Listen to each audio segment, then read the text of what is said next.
আসসালামু আলাইকুম। প্রতিটা ধানে দেখা যাচ্ছে নতুন একটি সমস্যা, সেটা হচ্ছে ধানের পাতা লাল হয়ে যাওয়া।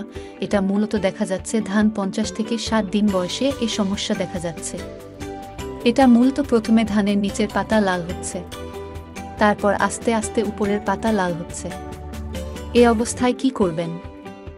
কি ঔষধ ব্যবহার করলে এই সমস্যা সমাধান হবে? এসব নিয়েই আজকের ভিডিও।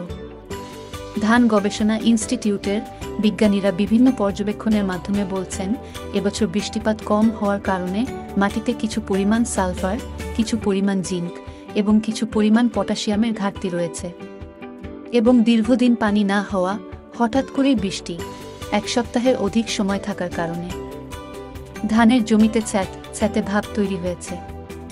এ কারণে মাটিতে জমে থাকা ছত্রাকগুলো এখন উপরের দিকে উঠে আসছে। এগুলো উঠার কথা ছিল মূলত শীতকালে, কিন্তু ছ্যাঁতে ভাব থাকার কারণে এখন ছত্রাকের প্রকোপ বৃদ্ধি পাচ্ছে। এ অবস্থায় মূলত সালফার পাউডার প্রতি লিটার পানিতে 2 গ্রাম, সিলেটেড জিঙ্ক প্রতি লিটার পানিতে 1 গ্রাম এবং ছত্রাকের প্রকোপ থেকে রক্ষা পেতে কার্বনডাজিম জাতীয় ছত্রাকনাশক প্রতি লিটার পানিতে 2 গ্রাম করে মিশিয়ে স্প্রে করুন।